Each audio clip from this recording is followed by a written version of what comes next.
Senate will come to order. Mr. Carpenter, please call the roll. Senators Aguilar, Baumgardner, Excused. Cook, Corum, Court, Crowder, Donovan, Finberg, Fields,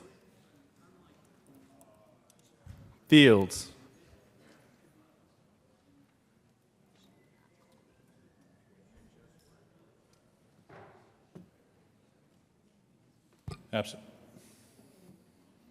Garcia, Gardner, Guzman, Hill, Holbert, John, Jones, Excused.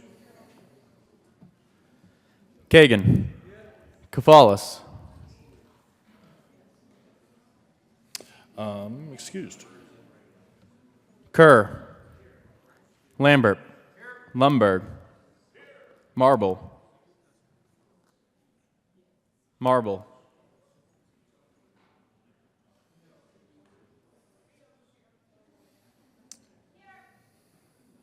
Martinez Jimenez, Merrifield, Moreno,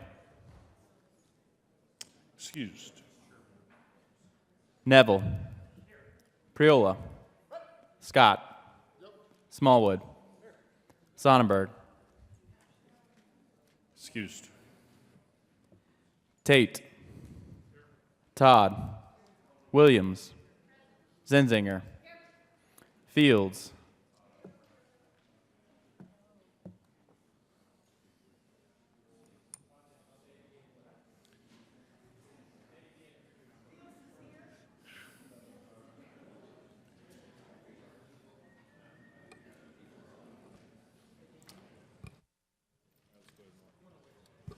Mr. President. Here. With 30 present, 0 absent, 5 excused, we have a quorum. Senator Smallwood, please lead us in the pledge. Thank you, Mr. President. Colleagues, guests, and visitors in the gallery, please join me in our Pledge of Allegiance. I pledge allegiance to the flag of the United States of America and to the republic for which it stands, one nation under God, indivisible, with liberty and justice for all. Approval of the journal, Senator Priola. Thank you, Mr. President. I move the reading of the journal of Tuesday, March 20th be dispensed with and that the journal be approved as corrected by the Secretary. You've heard the motion. Is there any objection? Seeing none, the motion is adopted. Committee reports. March 20th, 2018, Committee on State, Veterans, and Military Affairs. After consideration of the merits of the committee recommends the following. House Bill 1151 be postponed indefinitely. Senate Services. Correctly engrossed, Senate Bill 109, 188, and 202 correctly re-engrossed, Senate Bill 196 correctly revised, House Bill 1249 correctly re-revised, House Bill 1025 correctly enrolled, Senate Bill 282, 95, 98, 135, and 160. Please add Senator Moreno to the roll, and we'll do some more committee reports real quick, Mr. Majority Leader. March 20th, 2018, Committee on Finance. After consideration of the Mayor's Committee recommends the following. House Bill 1016 be postponed indefinitely. March 20th, 2018, Committee on Finance. After consideration of the Mayor's Committee recommends the following. Senate Bill 204 be referred to Committee of the Whole with a favorable recommendation. March 20th, 2018, Committee on Finance. After consideration of the Mayor's Committee recommends the following. House Bill 1049 be referred favorably to the Committee on Appropriations. March 20th, 2018, Committee on Transportation. After consideration of the Mayor's Committee recommends the following. House Bill 1042 be referred favorably to the Committee on Appropriations. March 20th, 2018, Committee on Transportation. After consideration of the Mayor's Committee recommends the following. House Bill 1107 be postponed indefinitely. Mr. Majority Leader. Thank you, Mr. President. I move the Senate proceed out of order for a moment of personal privilege by the good senator from Montrose. The motion is for the Senate to proceed out of order for a moment of personal privilege by Senator Corum. All those in favor say aye. Aye. All opposed, no. Ayes have it, and the Senate will proceed out of order. Senator Corum. Thank you, Mr. President. I ask for a moment of personal privilege. Granted. Thank you. Members, very special day here. We have guests in the room, and from the Southern Ute and Indian tribe and the Ute Mountain tribe. And I would like to read the tribute that I have. We are proud to recognize the state of Colorado's oldest continuous residents, the Southern Ute Indian tribe of Ignacio, Colorado, and the Ute Mountain tribe of Toyoak. These communities currently made up of 7 bands: the Moachi, the Capote, the Winnemunuche, the Tabawatch, the White River, Yampa, and Uinta. That makes up 3 tribal nations, have played a unique and distinguished role in the state's history and culture, as well as provided vital contributions to governments, medicine, education, religion, the environment, and the military. The members of the Colorado State Senate remain committed to maintaining a strong, respectful relationship between our state government and the sovereign Native American nations with whom we share this state. On request of Senator Don Coram, given this 21st day of March 2018, signed by Kevin J. Grantham, President of the Senate. Members, and we also have some special guests from the Ute Mountain Tribe. We have Vice Chairman Colleen Cuthair Root, Councilwoman Marissa Box, royalty, Miss Ute Princess Taya Ketchum, young warrior Leland Collins Jr., and from the Southern Ute Tribe, Council Member Adam Redd. So please welcome them, and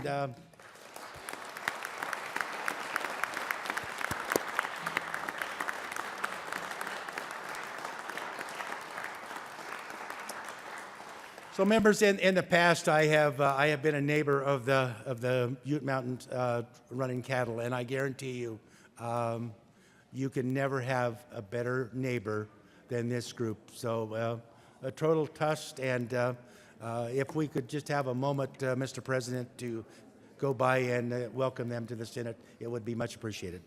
We can certainly do that, Senator Coram. Please add Senator Jones to the roll. And the Senate will be in a brief recess as we greet our guests.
Senate will come back to order. Senator Quorum. Thank you, Mr. President. I would ask for another moment of personal privilege. Granted. Thank you, Mr. President. I inadvertently left off someone that I think we could all treasure, and that is the treasurer, Laura Lee Cloud of the Southern Ute Tribe. Thank you.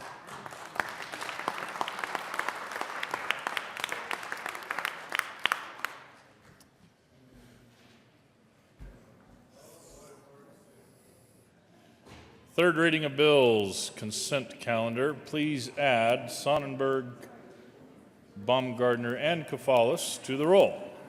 The senators. And Sonnenberg. All right, please remove Sonnenberg. No. Should I have the sergeants?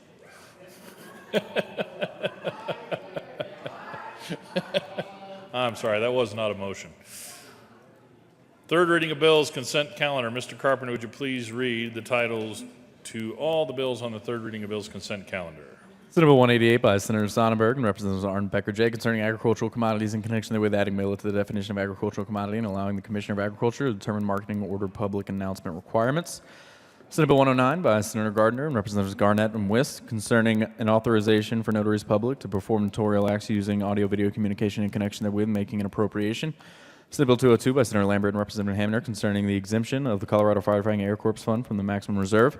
House Bill 1249 by Representative Rankin and Hamner and Senator Lundberg concerning the requirement that the state treasurer distribute any federal funds related to the naval oil shale reserve lands to specified counties or their federal mineral lease districts. Majority Leader Holbert. Thank you, Mr. President. I move the four bills listed on the third reading of bills consent calendar: Senate Bill 188, Senate Bill 109, Senate Bill 202, and House Bill 1249. The motion is for the adoption of all the bills on the third reading of bills consent calendar. Is there any discussion on any of the bills? Senator Court. Thank you, Mr. President. I'm sorry to have not caught this sooner, but after we heard Senate Bill 109 in committee, I did hear from several people that they had concerns, and I just wanted to give a heads up that there have been some concerns expressed about that, so I believe it will probably end up with some amendments at some point. But anyway, I just wanted to let you all know that. I will probably be a no today, even though I was a yes in committee, because of the concerns I've heard. Thank you. The motion is for the adoption of all the bills on the third reading of bills consent calendar. Are there any no votes on any of the bills on the consent calendar? Senator Court. please record me as a no on Senate Bill 109. Thank you. Thank you. Are there any other no votes? With 35 ayes, 0 noes, 0 absent, 0 excused, Senate Bill 188 is adopted. Co-sponsors: Senator Crowder, Senator Martinez-Humenick, Senator Tate, Senator Priola, Senator Coram, Leader Guzman, Senator Garcia, Senator Jones, Senator Baumgardner, Senator Cook, Senator Merrifield. Please add the President. Please add Senator Neville and Senator Marble as co-sponsors on 188. With 34 ayes, 1 no, 0 absent, 0 excused, Senate Bill 109 is adopted. Co-sponsors: Majority Leader Holbert, Senator Tate, Senator Lambert, Senator Priola, Senator Neville, Senator Lundberg, Senator Hill, Senator Smallwood, Senator Scott, Senator Marble, Senator Kagan, Senator Williams. Please add the President. With 35 ayes, 0 noes, 0 absent, 0 excused, Senate Bill 202 is adopted. Co-sponsors: Senator Crowder, Senator Gardner, Senator Garcia, Leader Guzman, Senator John, Senator Merrifield, Senator Todd, Senator Williams, Senator Aguilar, Senator Court, Senator Priola, Senator Tate, Senator Martinez-Humenick, Senator Lundberg,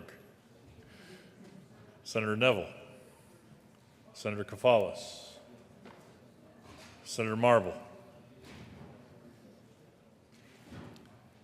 Please add the President. With 35 ayes, 0 noes, 0 absent, 0 excused, House Bill 1249 is adopted. Co-sponsors: Senator Donovan, Senator Sonnenberg, Senator Baumgardner, Senator Crowder, Senator Marble, Senator Neville, Senator Scott, Senator Gardner, Senator Tate, Senator Lambert, Senator Cook, Senator Martinez-Humenick, Senator Coram, Senator Garcia, Senator Court. Please add the President.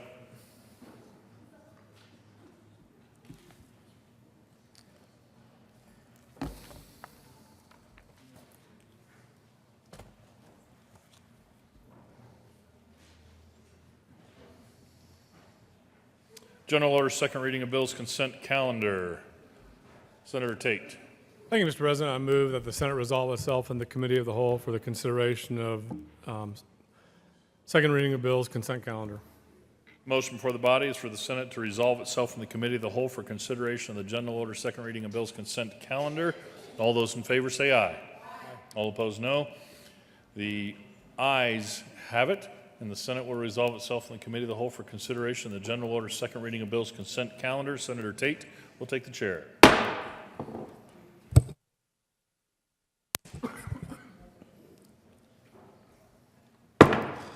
Good morning. The committee will come to order. Mr. Carpenter, will you please read the title of House Bill 1228? House Bill 1228 by Representatives Everett, Michelson, Janae, and Senator Garcia concerning increasing transparency in higher education statutes relating to military service. Majority Leader Holbert. Thank you, Mr. Chairman. I move the one bill listed on the second reading of bills consent calendar, House Bill 1228. There is no committee report. Motion for the body is the adoption of House Bill 1228. All those in favor, please say aye. All those opposed, no. The ayes have it, and the bill passes.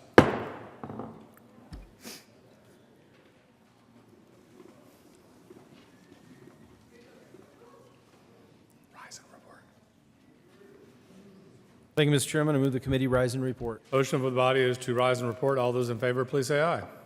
All those opposed, no. Ayes have it, and the committee will rise and report.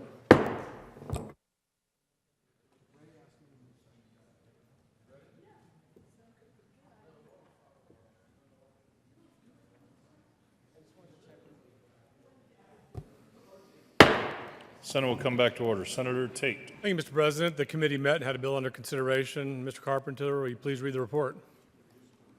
Mr. President, your committee of the whole begs leave reports out on consideration of the following attached bills being second reading thereof and makes the following recommendations thereon. House Bill 1228 passed on second reading order, revised and placed on the calendar for third reading and final passage. Senator Tate. Thank you, Mr. President. I move for the adoption of the report.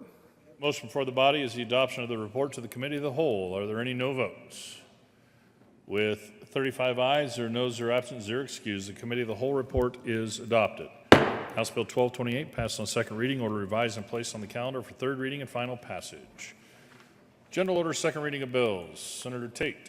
Thank you, Mr. President. I move that the Senate resolve itself into the committee of the whole for the consideration of general order, second reading of bills. Motion before the body is for the Senate to resolve itself from the committee of the whole for consideration of the general order, second reading of bills calendar.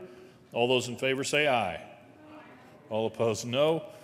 The ayes have it, and the Senate will resolve itself in the committee of the whole for consideration of the general order, second reading of bills calendar. Senator Tate will take the chair.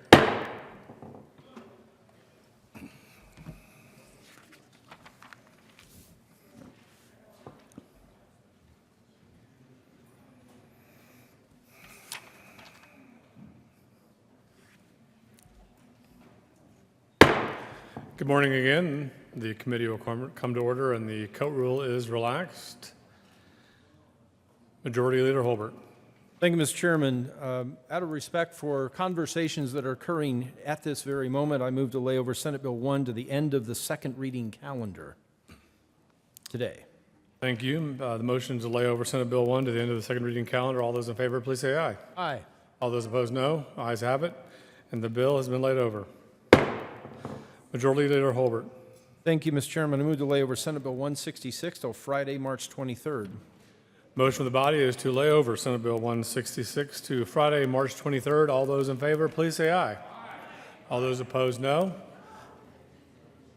The ayes have it, and the bill is laid over. Mr. Carpenter, will you please read title of Senate Bill 47?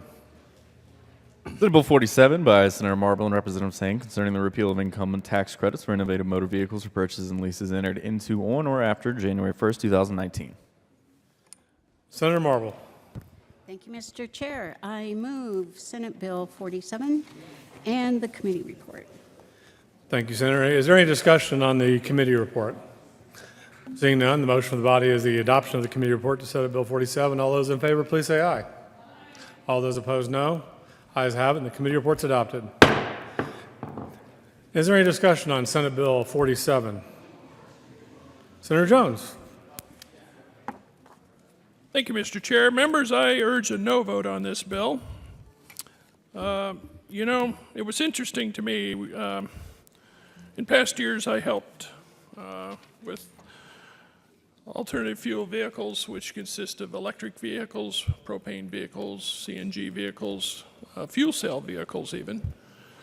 And we always had a bipartisan approach to this, always, year after year after year. And I don't know why that might have changed, because we all had an agreement that we wanted to clean up our vehicles, and we wanted to promote that for the obvious benefits of our health and developing a technology so it gets into production like wind and solar have, so that the prices drop on them. These vehicles reduce our dependence on foreign oil. We talk about energy independence down here. Well, yes vote for this is going away from energy independence. Air quality benefits, we have an ozone attainment problem in the metro area. Vehicles are a huge part of that. And we are going to have a very hard time meeting that new standard that was set a year ago. And these vehicles have 99% lower emissions of VOCs, volatile organic compounds, 70% lower emissions of nitrogen oxides. And those are two major ozone precursors. Now, I don't know if you know or care about ozone, but if you have somebody on your block, which you do, that has asthma, they sure as heck care about it. 1 in 12 Coloradans has asthma. Somebody on your block, several people on your block. 1 in 19 people in Colorado have COPD. My father suffered from that.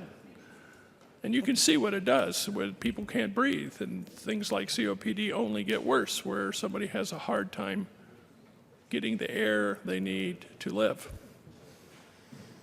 And so ozone makes that far worse, and it makes kids stay in. If you have a parent with a kid with asthma, you're paying the price because that child has to stay indoors that ozone day. And this bill would make it so that we can't promote vehicles that lessen that problem. The other thing is instead of imported petroleum, we could use in-state sources of energy like electricity and CNG. It seems we'd rather import stuff in from the Saudis. I don't understand that. The other thing is the federal tax credit's in there too, and it injects dollars into the economy and helps the economy grow.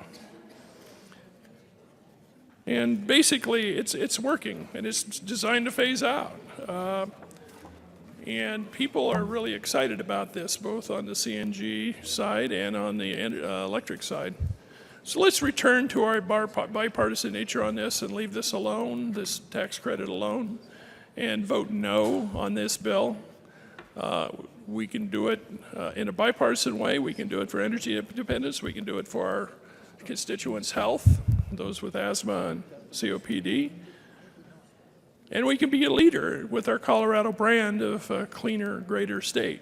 And that's exactly where we should be, because that's what people think of us, and we should play that up as our brand. So I urge a no vote on this bill. Thank you, Senator. Senator Lundberg. Thank you, Mr. Chair. I come down in support of this bill because I believe its time has come, and I should hope that we would have good bipartisan agreement on that. There might have been an argument to be made when the alternative vehicles were kind of a relatively new idea, but the reality of it is there are vehicles of many descriptions today, and what needs to guide the process of the best coming forward is the marketplace. Whenever we put these tax credits in place for this type of an incentive to go one way or the other, it's a distortion of the marketplace. And it reminds me of a federal law that was put in place a few years ago to encourage hybrid vehicles. And here's the way they put this one together. They said the first 250,000 units of any model will get the tax credits, but no more. Well, at that point in time, there was one manufacturer that made a hybrid vehicle that was far superior to the others because it had a regenerative braking system. What happened? People rushed out and bought that unit, and then it topped over the 250,000 mark. And so actually, the federal law ended up encouraging people, incentivizing people to buy the hybrids that didn't work very well. And that's an example of how, when you distort the marketplace realities for purchasing of, in this case, vehicles, you really discourage the best from coming to the top. Instead, we pick winners and we pick losers.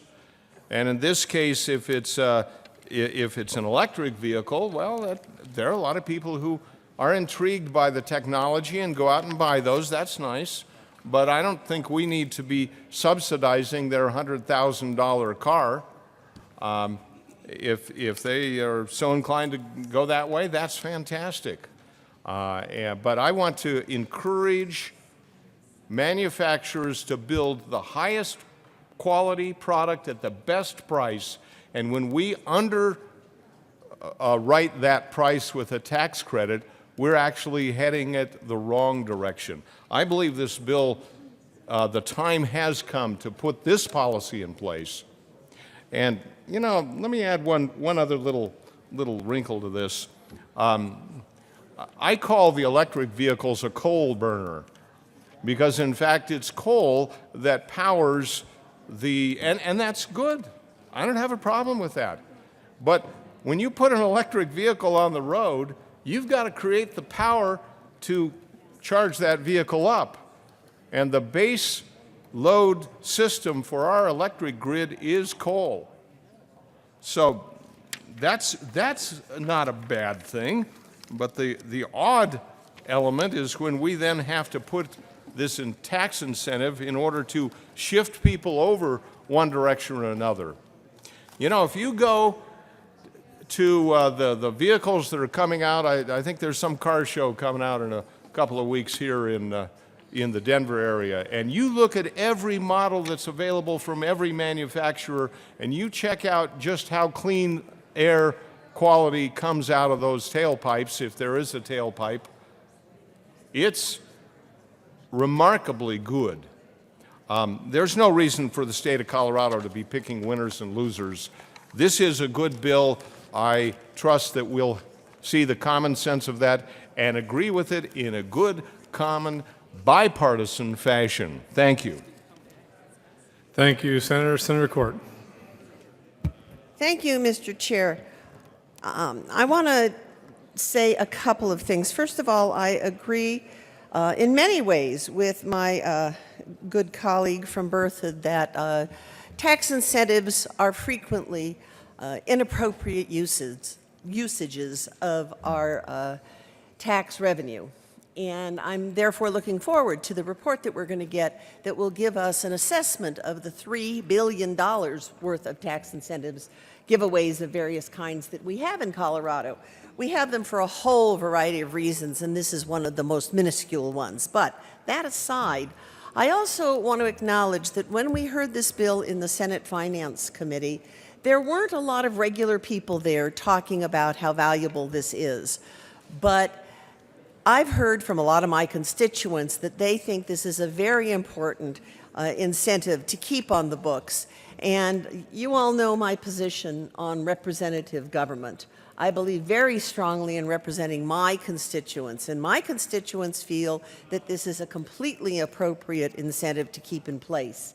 And although during committee they weren't able to be there, they have contacted me and told me so. And I think that along those lines, all of us should be aware of what people are saying about this. And as my good colleague from Broomfield said, there are many, many people in this state who feel that this is a reasonable tax incentive for us to keep on the books, at least for a few more years until more things even out in the energy market and until we see more of how all this is going to play out. So I urge a no vote on this bill to keep this incentive in place. Thank you. Thank you, Senator. Senator Jones. Thank you, Mr. Chair. Well, I am so glad market distortions came up because I love to talk about market distortions because we have a ton of them with traditional fossil fuels. In fact, I had a resolution that was killed on a party line vote in committee this year that lists a bunch of them that I asked to be phased out over 5 years, just like the wind and solar credits, deductions for drilling and development costs for oil and gas wells, deductions for domestic manufacturing on the oil and gas industry, deduction for the depletion of oil and gas deposits, deduction for the depletion of oil shale deposits, deductions for the costs of tertiary injectants. That's a good one. Which are chemicals, fluids, gases pumped into oil and gas wells in part of the extraction process. We know that as fracking, where they put hazardous waste down a hole that will never come back out. Exception of passive loss limitations for working interests in oil and natural gas properties, which allows oil and gas companies and investors to use bases from fossil fuel investments to shelter other income. Tax credits for marginal and inefficient wells. You need a tax credit for that marginal well. But wait, there's more. Coal. We heard about coal. Deductions for costs of mining and exploration development, deductions of depletion of coal mines, capital gains treatment of royalties, which allows coal companies to claim income as capital gain instead of regular income, which could be taxed at a higher rate. We have a tax break for our coal here. I think it's 3 train loads tax-free from the severance tax. If you want to talk about getting rid of tax subsidies, then talk about it. Don't pick one that cleans up our air and say that's a problem. Here's a little diagram that shows the tax subsidies. The big thing there is traditional fuels, is coal and gas. The other thing, I appreciate the point being brought up about how electricity is generated in our state. And it's true, most of the energy still is developed by coal, but that's dropping rapidly. But even with that, electric vehicles are far cleaner. And as our energy supply goes more towards wind and solar, which it will, because it's now cheaper, not only cleaner, but cheaper to do that, it will become cleaner still. And again, we need to take care of that issue. Coal is expensive, friends. Gas is expensive, friends. Wind is cheap. Solar is cheap. So I'm glad you brought up those issues. The bottom line is these vehicles, electric vehicles, are getting better, and this credit's going to phase out. A Nissan Leaf, if you'd have bought it a few years ago, you got about 70 miles on the battery charge. Now it's about 150 miles. So like in 4 or 5 years, it's almost doubled the range. It has doubled the range of vehicles. And that's what's happening with battery technology. It's dropping like a rock cost-wise, just like wind and solar. And in fact, the most recent bids to XL, these are real bids, showed that wind with battery storage. Senator, let's solar with go back to the notion of tax credits and tax subsidization. This directly relates to the tax subsidy and why we need it. And people brought up the issue that coal, these are coal vehicles, and the fact is that's changing. And battery storage with solar is cheaper than gas. We're in a new era, folks, and we ought to embrace that, because that's what our state's model is. It's a clean state. And this tax credit does that. And I'll go back to my original issue. I have no idea why this became a partisan issue. I used to do these bills with Senator King all the time. Short story was, I didn't say anything about CNG, and he didn't say anything about electricity. It worked. And we got cleaner vehicles on the road to address health issues that affect so many of our constituents. So this thing is a bad idea. I know we see it now regularly because of a certain group that seems to have shown up in Colorado that has a lot of profit to make off of oil and gas and coal. So it's just a bad idea. Let's keep going with this. Let's finish out this program. Let's be a national leader on this. And let's clean up our air so our kids can breathe. Thank you, Senator. Senator Lundberg. Thank you, Mr. Chair. And at the risk of maybe exceeding the subject matter of the bill, I'd simply observe that compressed natural gas is available only because of the hydraulic fracturing and the horizontal drilling that's enabled by the industry that produces that sort of that commodity. But the bill itself, again, getting back to what we're doing here is, you know, when you talk about distorting the marketplace, solar and wind is competitive only because of heavy, heavy federal subsidies of those two sources. And a great deal of the supposed credits or subsidies, I'm going to use that term, that was stated for the oil and gas industry are simply the ability to deduct regular business costs, which every business is allowed to do. And it varies from industry to industry as to how that works, but I've looked into this far too long to be fooled by that type of logic. And I'm a fan of renewables. You know, I've run my own home off solar and wind for the last 20 years. I do understand how this technology works, and I do understand how the mechanics of it work. And I also understand how subsidies distort the marketplace. I'll give you an example. When the federal subsidy for solar panels went in place, which is a 30% subsidy, a person I know who was in the United States Senate was planning on retiring from the Senate and building a house that was going to be off the grid, powered by solar. And he thought, this 30% credit would be a good boon to this. Well, immediately after the 30% credit went in place, guess what happened to the price of solar panels? They went up 30%. Another example of how the distortion of the marketplace occurs whenever we try to subsidize. I believe this is a good bill. It should be supported here, and we need to move forward with good bipartisan agreement that solid, sound economic policy is the best policy for the people of Colorado. Any further discussion? Senator Jones. Thank you, Mr. Chair. Well, the fact is that wind and solar do get subsidies, but they're modeled on subsidies that were already available to natural gas. That's where it came from.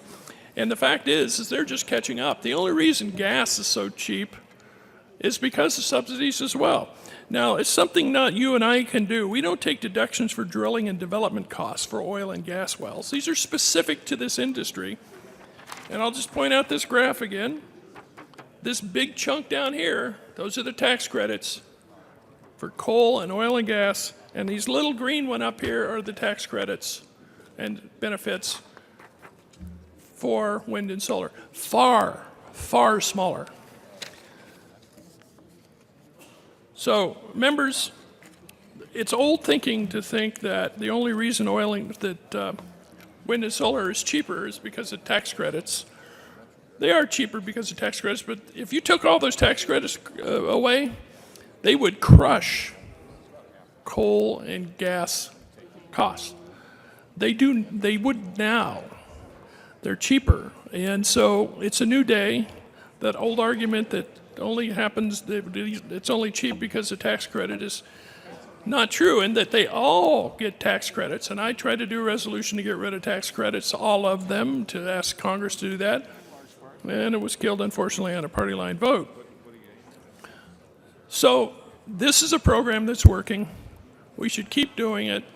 It enables middle-class people to own these vehicles and use these vehicles in their lives. It was interesting, we had a committee last year on energy, and one of the places that is doing real well with Nissan Leafs particularly is Gunnison, Colorado. They have a special program down there. The city sees it, and the utility sees it, the REA sees it as a real opportunity to not have to build expensive power plants by having people use electric vehicles. And so this notion that it's for rich people in metro areas is just not true. It's available to everybody, and we should keep that up and vote no on this bill. Thank you, Senator. Senator Marble.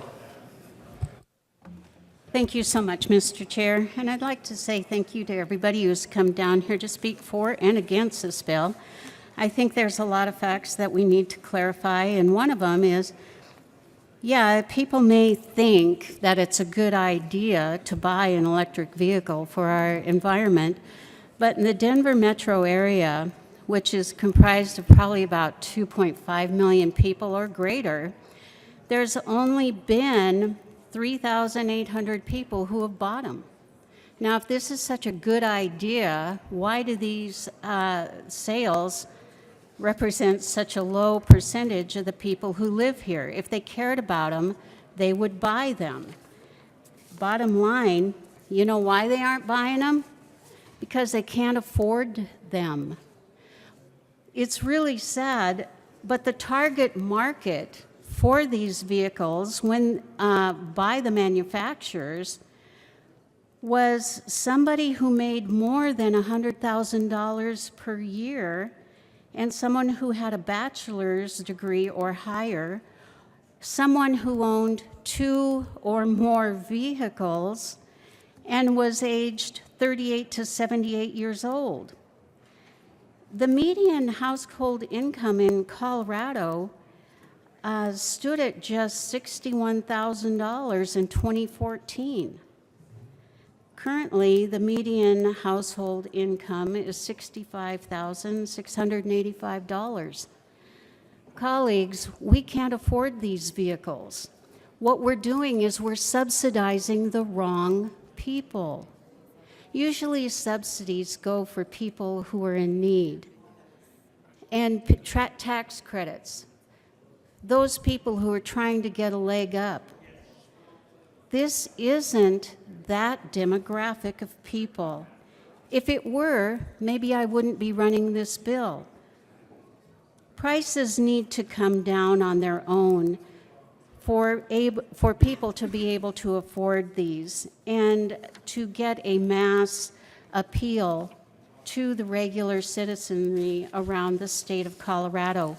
When you look at the chart here of where these sales of electric vehicles are, they're in the 10 most wealthiest counties in Colorado.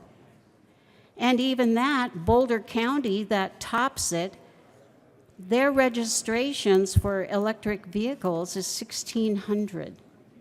1,600 wealthy individuals from Boulder County get subsidized on the backs of the poor. How can we say that we're having the sales of electric vehicles be so important for the environment when we're robbing from the people who actually need this money to raise their families? It just doesn't make sense. When you look also at the most popular electric vehicles, they weigh more than 5,400 pounds. That's way more than a comparable gas vehicle of its same class. When you look at certain models of these electric vehicles, they are so heavy that in some states they are technically illegal to drive over some bridges, with weight restrictions applying to some heavy vehicles, which they are. Electric vehicles pay a minimal fee, sure, but it's estimated that this fee would represent fewer than 7,000 miles driven annually at 30 miles per gallon. They don't pay state gasoline tax, so really, can we say that they're paying their way for the use of our roads and bridges in the state of Colorado? No, they really aren't. I would like to say that right now, since 2014, Colorado taxpayers have paid over $30 million in tax credits, and this is according to the Department of Revenue annual reports for each year. That's $30 million that have gone to roads and bridges to repair excess damage done by these vehicles. I would also like to note that California also had these tax credits for electric vehicles, but they realized that the tax credits were going again to the wrong people. So they revised their formula and made sure that it was a little bit more representative of the people who deserved tax credits. With all of this in mind, we have the pyramid of tax credits upside down.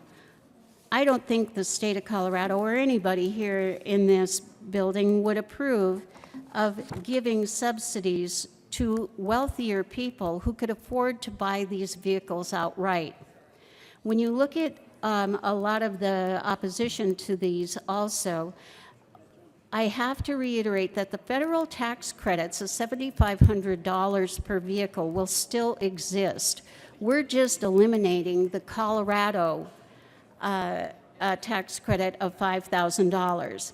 And this doesn't happen this year if this bill is signed into law. What happens is it goes to the end of the year. You can go and buy your electric vehicle and get all tax credits, federal and state, till the end of this year.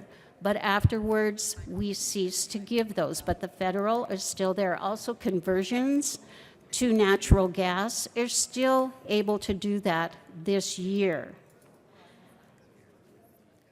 So when we look at this bill and what it's doing,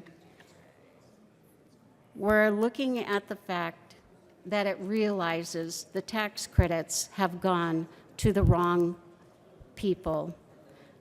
Let's get Colorado back on track to take care of the poor and those who really deserve tax credits, not the wealthiest people in the 10 counties that are buying these. Rural Colorado is not buying electric vehicles, but they're paying for them. Thank you, Senator. Further discussion? Senator Jones.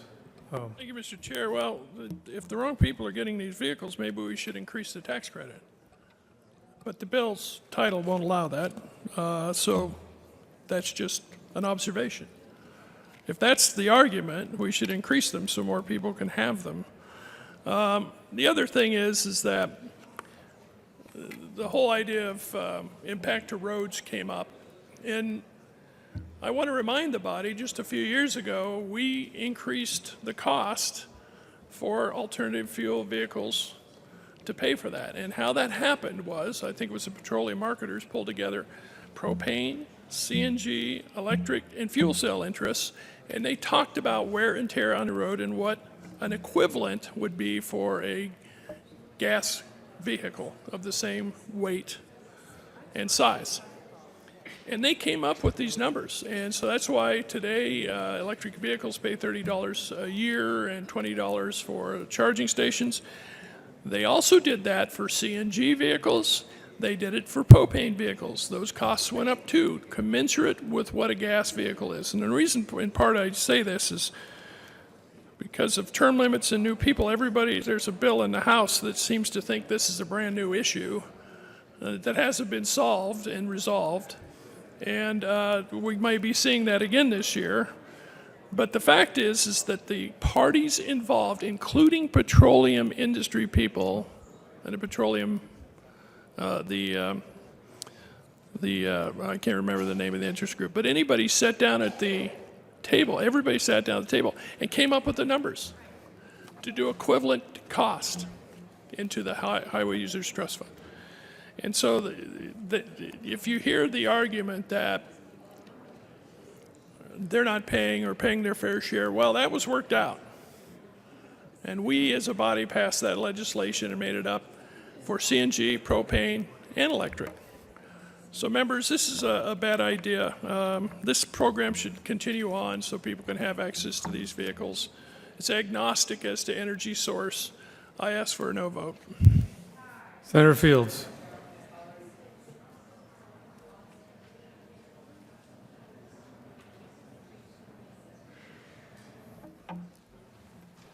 Thank you, Mr. Chair.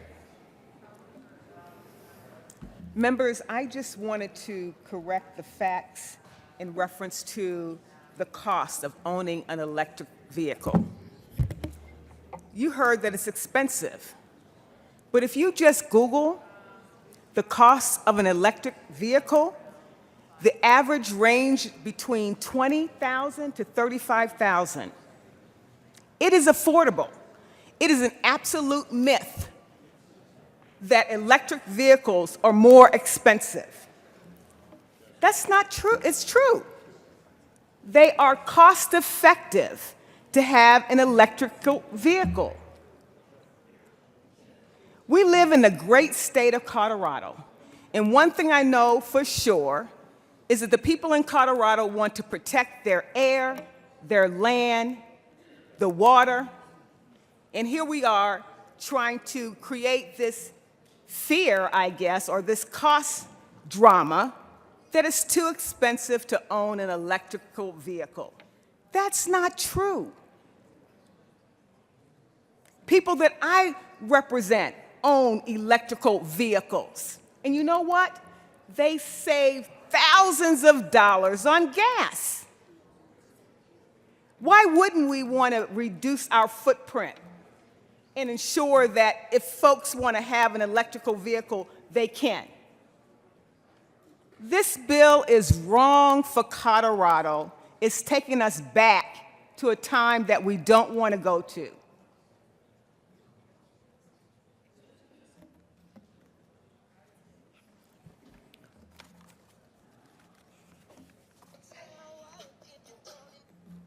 Any further discussion on Senate Bill 47? Senator Fields. Thank you. Every time a citizen in the state of Colorado buys an electrical vehicle, it helps save our environment. It protects our environment. It helps us as it relates to our future for our kids. Why would we want to take away this tax credit when it was so popular 2 years ago? This is just not the right public policy. We have an opportunity to protect our environment, and yet we have this bill that wants to restrain and reduce the opportunity for folks to help us with our climate, with our environment. This is just wrong public policy. So I encourage you, colleagues, vote no on Senate Bill 47. Thank you, Senator. Any further discussion on Senate Bill 47? Seeing none, the motion of the body is the adoption of Senate Bill 47. All those in favor, please say aye. All those opposed, no. Ayes have it. Senate Bill 47 is adopted. Mr. Carpenter, will you please read House Bill 1191? House Bill 1191 by Representative Winter and Senators Martinez, Humanic, and Gonzalez concerning the local authority's ability to alter speed limits within the local authority's jurisdiction.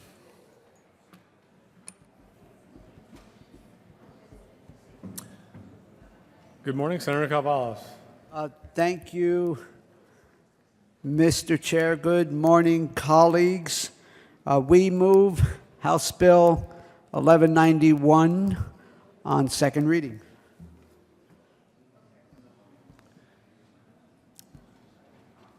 Thank you for moving the bill, Senator. Any further discussion on House Bill 1191? Senator Martinez Humanic.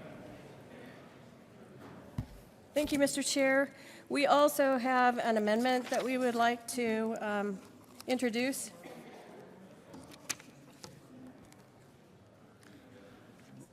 There's an amendment on the desk.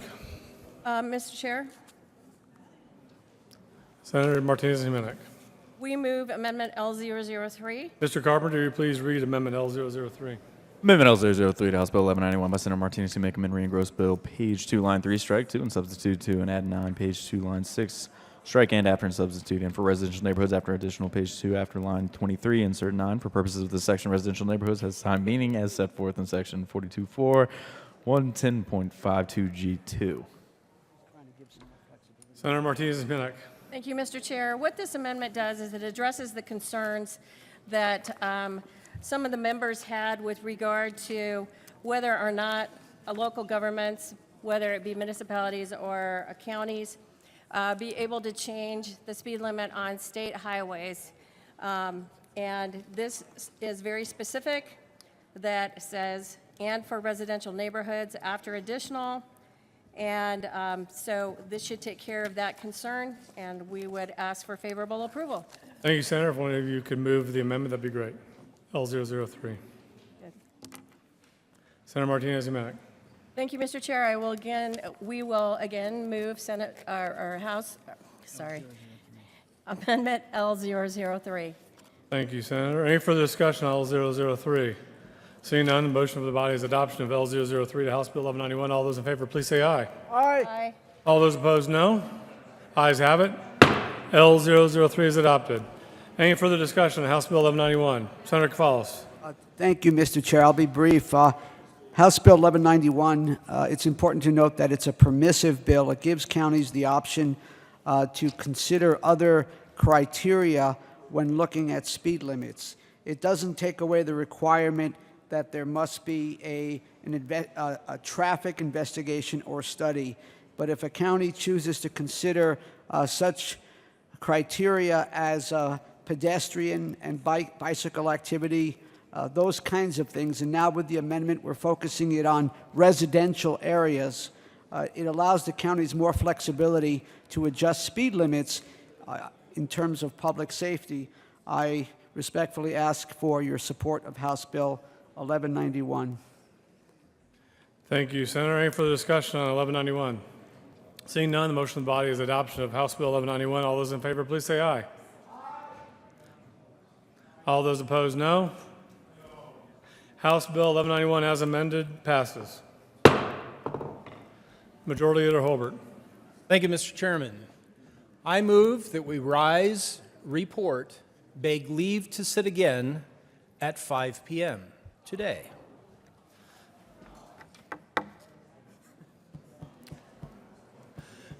You've heard the motion. All those in favor, please say aye. Aye. All those opposed, no. The ayes have it, and we will rise, report, and beg leave to meet again at 5 p.m.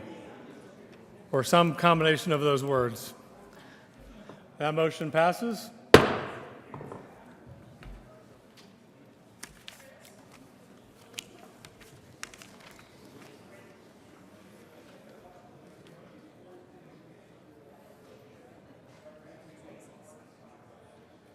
Huh? L03.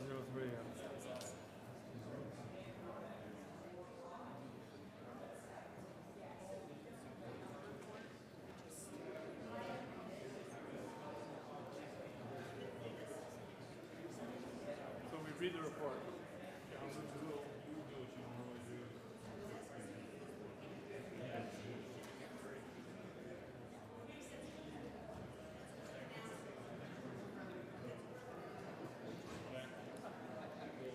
I'll move to read it, and that's it.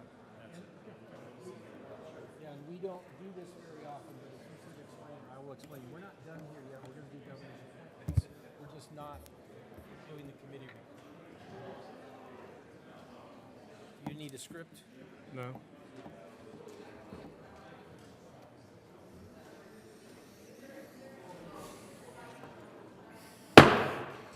Senate will come back to order. Senator Tate. Thank you, Mr. President.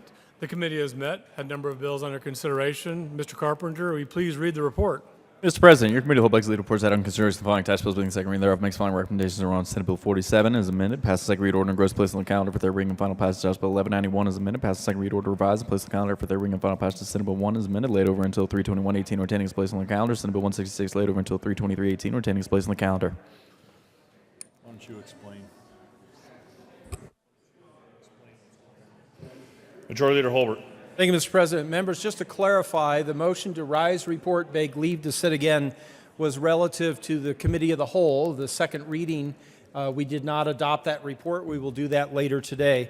We will continue with our order of business. I believe, Mr. President, the next thing would be consideration of governor's appointments consent calendar. Correct, Mr. Majority Leader. Consideration of governor's appointments consent calendar. Mr. Carpenter, would you please read all the appointments on the consent calendar? Member of the Private Occupational School Board for a term expiring July 1st, 2018, Abbas Richard Bebehani of Arvada, Colorado, to serve as a representative of the general public who is employed by a lending institution located in Colorado and is familiar with the Colorado College Access Network and occasioned by the resignation of Joseph James Wolf of Arvada, Colorado, appointed. Mr. Majority Leader. Thank you, Mr. President. I move the consideration of governor's appointments consent calendar, including a member of the Private Occupational School Board. The motion is for all the appointments on the consideration of governor's appointments consent calendar. Are there any no votes on the appointments? With 35 ayes, 0 noes, 0 absent, 0 excused, that motion is adopted. The following person is appointed to the Private Occupational School Board, Abbas Richard Bebehani. Signing of bills. The President assigned Senate Bill 102, 125, 134, and 138. The President assigned House Bill 1012, 1103, 1130, 1137, 1139, 1158, 1171, 1196, and 1233. Message from the House. The House has passed on third reading and transmitted to the Revised Statutes, House Bill 1147. The House has passed on third reading and transmitted to the Revised Statutes, House Bill 1040, 1069, 1118, 1256. Amended as printed in the House Journal March 20, 2018. The House has passed on third reading and returns herewith Senate Bill 104.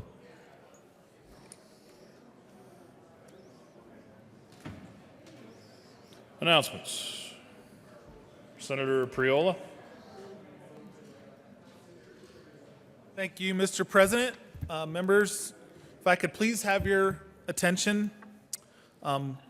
With tomorrow being Ag Day here at the Capitol, I thought it'd be fitting to kick off things today by recognizing one of Colorado's most well-known family of farmers. Back in the chamber over here to the left, Joanna and Bob Cicada of Cicada Farms.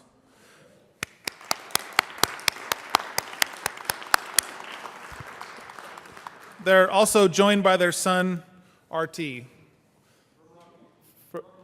From Rocky Ford. Thank you, Senator Crowder. Cicada Farms began with Bob's father, immigrating from Japan to San Francisco Bay Area in 1902. Shortly after Bob was born, World War II began, and the Cicada family was moved to an internship camp in Utah.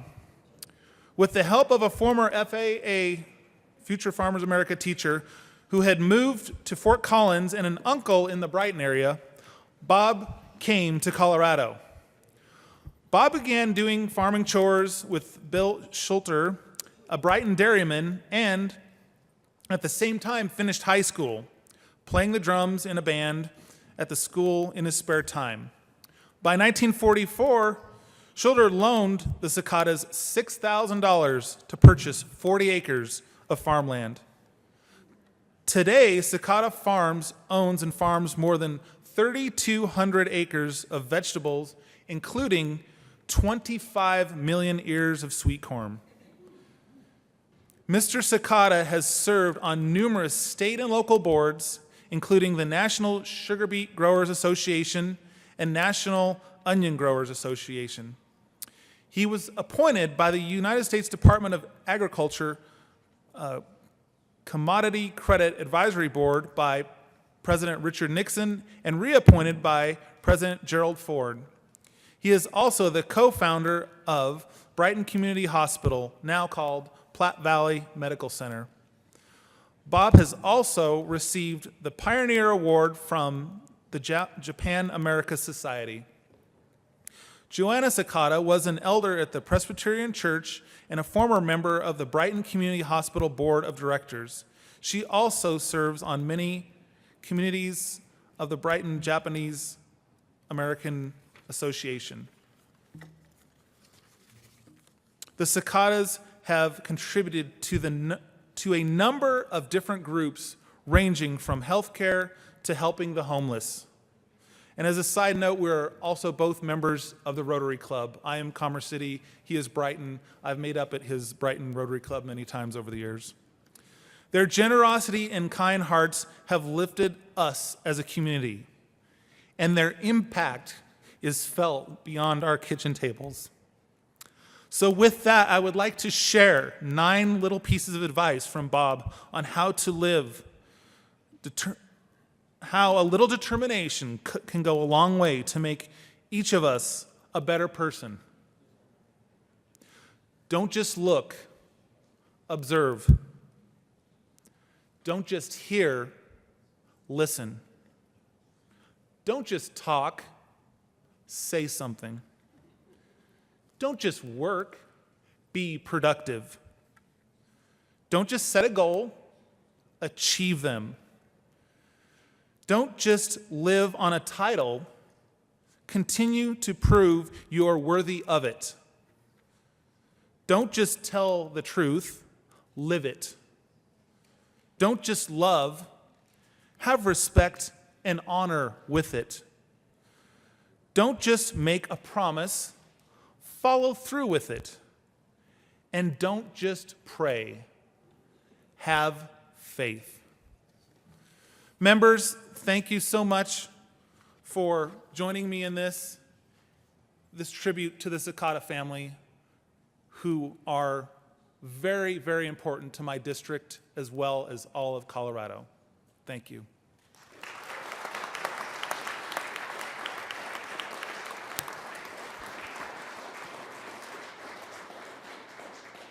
Senator Sonnenberg. Thank you, Mr. President. I ask for a moment of personal privilege to pile on as well, please. Granted.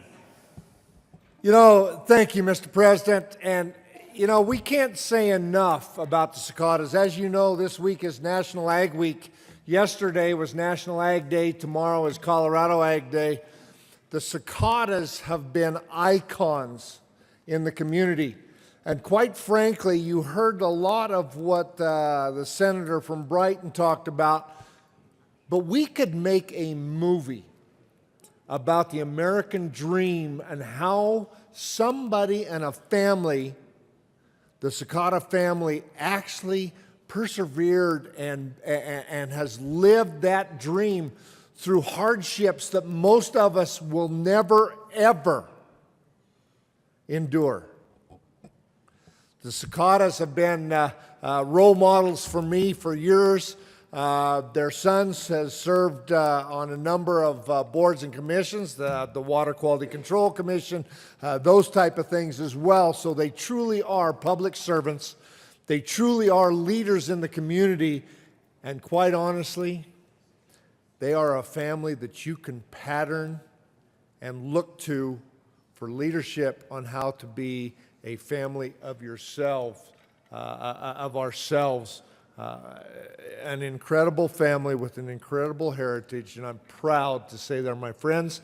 I'm proud to recognize them for their contributions to agriculture and their contributions to the entire state of Colorado. Sakatas, it's a pleasure to have you in the chamber with us.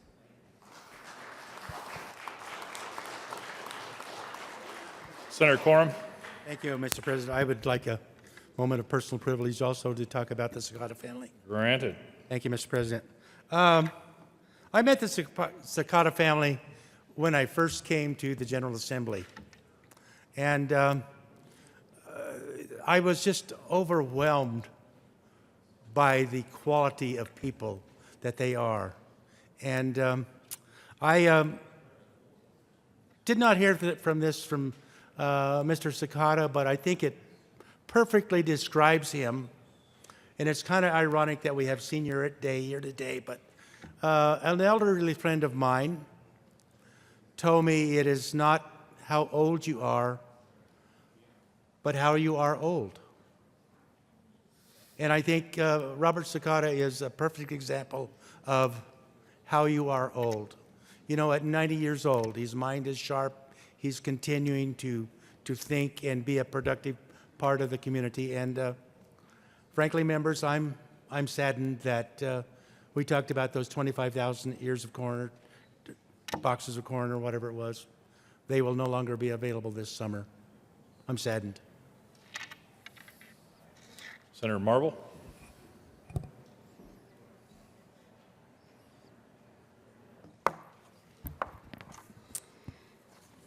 Thank you, Mr. President. I request a moment of personal privilege. Granted. Colleagues, guess what today is? It is Single Parents Day, and we go with this tribute every year to recognize single parents across the state of Colorado. I'd like to read the tribute. State of Colorado, the Senate and House of Representatives convened in the second regular session of the 71st General Assembly, hereby recognizes Single Parents Day. Parents must invest immeasurable amounts of time, energy, and devotion when raising their children in order to provide them with the love, support, and guidance required to become responsible, productive, and successful adults. The responsibility of raising children in today's society is particularly difficult when it falls on the shoulders of a single parent. The number of single parent families has more than doubled in the past 25 years, with more than 24 million U.S. children currently living in single-parent homes. The greatest need of every child is to be loved, whether the child lives in a single or two-parent family. And the dedication and achievement of single parents deserves the highest recognition. The members of the Colorado General Assembly are proud that Colorado has designated March 21st as Single Parents Day in recognition of the dedication and achievement of all single parents. On request of Senator Vicki Marble and Representative Leslie Herod, given this 21st day of March 2018, State Capitol, Denver, Colorado, signed by President Kevin J. Grantham and Speaker of the House, Crisanta Duran. Senator Martinez-Humanic. Thank you, Mr. President. I ask for a moment of personal privilege. Thank you. Colleagues, on March 21st, 1984, there was a proclamation issued. Before they are 18, about half of our nation's children will have lived part of their lives with a single parent who strives to fill the role of both mother and father or guardian. Many single parents in America are making valiant efforts on behalf of their children under trying circumstances. Whether it is a deserted spouse forced to work and care for children simultaneously, or a spouse who is not receiving child support that has been awarded by a court, or an unwed mother who has bravely forgone the all too available option of abortion, or a widow or widower, single parents deserve our recognition and appreciation for their demonstrated dedication to their young. At the same time, we should also recognize the vital and ongoing role a large percentage of non-custodial parents play in the nurturing process of their offspring. Their sacrifices, devotion, and concern reflect the bonds of caring for those they have brought into this world. Single parents can and do provide children with the financial, physical, emotional, and social support they need to take their places as productive and mature citizens. With the active interest and support of friends, relatives, and local communities, they can do even more to raise their children in the best possible environment. The Congress, by H.J. Resolution 200, has designated March 21st, 1984, as National Single Parent Day, and has requested the President to issue a proclamation in observance of that day. Now, therefore, I, Ronald Reagan, President of the United States of America, do hereby proclaim March 21st, 1984, as National Single Parent Day. I call upon the people of the United States to recognize the contributions single parents are making, sometimes under great hardships, to the lives of their children, and I ask that they volunteer their help privately or through community organizations to single parents who seek it to meet their aspirations for their children. In witness whereof, I have unto set my hand this 21st day of March, in the year of our Lord, 1984, and of the independence of the United States of America, the 208th. And this was proclamated by President Ronald Reagan. It was filed with the Office of the Federal Register at 11:13 a.m. on March 22nd, 1984.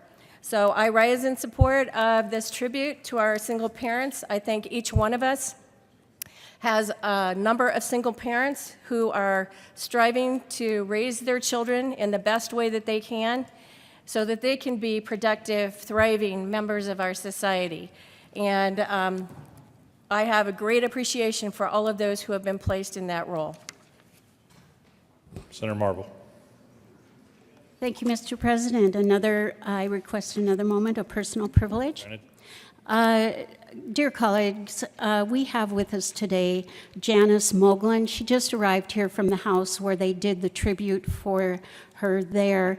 And the inspiration for today's tribute comes from Janice Moglen and all single parents. Janice is over standing next to my aide. Single Parent Day, a day when we honor the sacrifices of single parents who give everything they have for their children. Raising a family with your spouse is no easy feat and certainly a challenge. However, being a single parent brings more challenges to raising a family. Being a single parent herself, Janice Moglen knew she wasn't alone. She knew other parents were raising a family on their own just as she was, and so she decided that it would be her mission to ensure single parents receive the recognition they deserve. The inspiration to pay tribute to single parents began with a news article written by Janice Moglen with the hope that Single Parents Day would one day be recognized. Janice worked with the organization Parents Without Partners to inspire states to give recognition to single parents. Their efforts led to Proclamation 5166, given by and signed by President Ronald Reagan, declaring March 21st, 1984 as National Single Parents Day. Janice came to Colorado in the early 1990s with her continued efforts in Colorado by representing single parents led to Governor Roy Romer approving her request to recognize single parents and proclaimed Colorado Single Parent Day on March 21st, 1993. Every year since 1993, Janice has continued to ensure that single parents are recognized. Single parents, a label that is a bit of a misnomer. Yes, single parents raise a family without a spouse on their own, but single parents are by no means alone. And that is why today we give tribute to single parents in Colorado, because single parents are not alone. Your resilience provides you with an indomitable spirit that is only eclipsed by the love you have for your children. You are cherished and you are loved, and you are never alone. Janice Moglen, thank you so very much.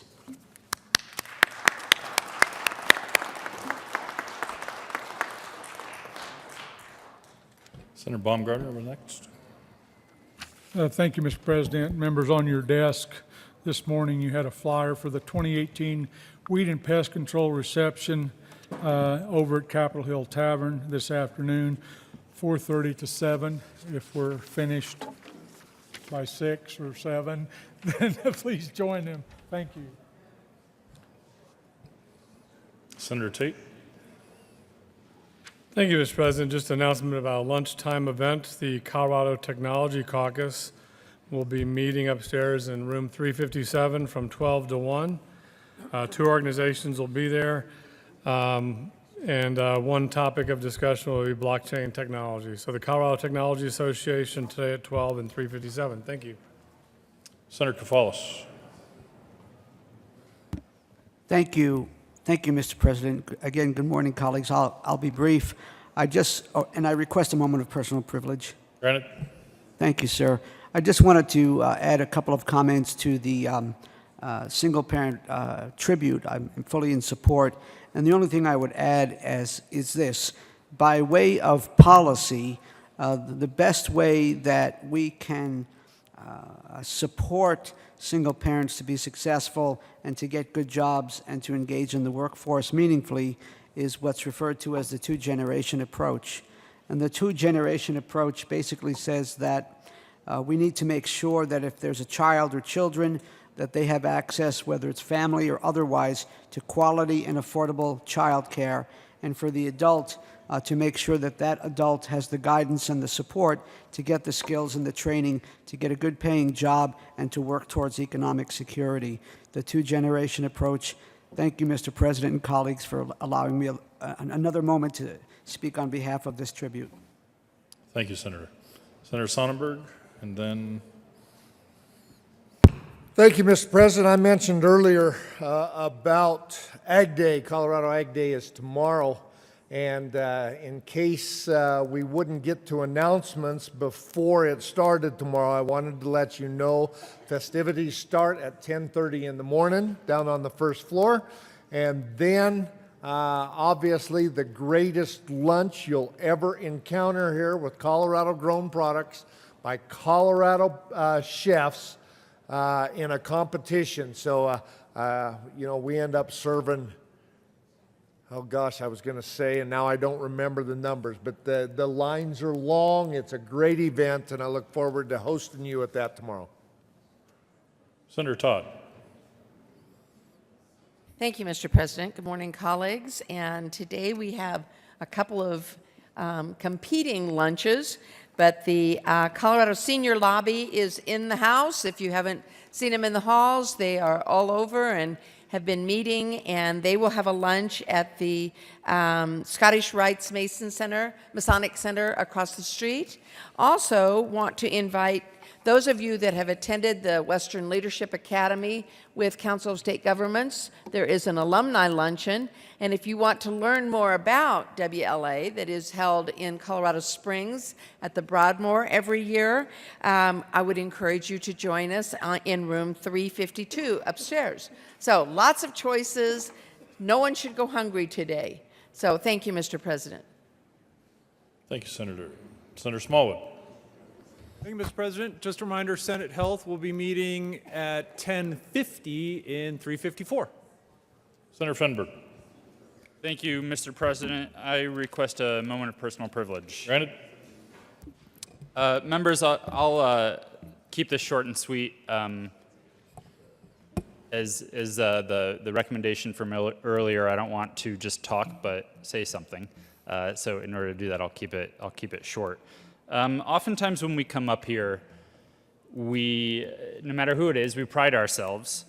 Whether we're a Democrat, a Republican, we often talk about how we pride ourselves on not being Washington, D.C. That our system, unlike what happens in D.C., actually works, and that we work together with respect and with fairness for the process. We say this no matter who is in charge at the time in D.C., whether it's Republicans in charge of Congress, a Democrat in the White House, etc. It doesn't matter. But I fear that this is changing with the recent clouds that have been over our institution of late. And we are sliding into patterns that we all too often see on the nightly news. In a time when faith and confidence in our nation's institutions are at an all-time low, I hope we can recognize that a resolution was submitted, and the fair and respectful process for that is to allow it to be introduced and scheduled on the calendar for a debate. For this reason, we, the members of the Senate Democratic Caucus, ask that the Senate resolution that was prepared and submitted for introduction on February 13th, 2018, entitled Concerning the Expulsion of the Senator from Northwestern Colorado for Sexual Harassment of a Legislative Employee, be promptly introduced and brought to the floor of the Senate for debate. Thank you. Any further announcements? Mr. Majority Leader. Thank you, Mr. President. Members, just to clarify again, the motion earlier to rise report, make leave to sit again was until 5 p.m. We can't come back before then. I believe that the chair of State Veterans and Military Affairs will announce at 1:30 when that committee meeting starts that they will have a hard stop at or before 6. So we also, if you have had the pleasure of enjoying former Senator Sandoval's cooking, we will have dinner for you this evening. Let's plan on being here about 6 o'clock. Again, assuming that State Affairs will go beyond 5, they will have a hard stop by 6.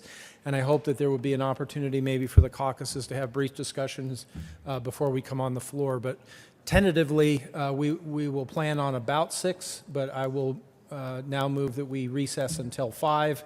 Again, every time we do that, there's people who have questions. We can't come back before 5, but we can come back after 5, and I'm planning just tentatively about 6 o'clock. Mr. President. Mr. Majority Leader, Yes. let me do a quick message from the reviser, and then we'll do the motion. We herewith transmit without comment House Bill 1147 without comment as amended House Bill 1040, 1069, 1118, and 1256. Mr. Majority Leader. Thank you, Mr. President. I move the Senate stand in recess until 5 p.m. today. Motion is for the Senate to stand in recess until 5 p.m. today. All those in favor say aye. All opposed, no. Ayes have it, and we will stand in recess.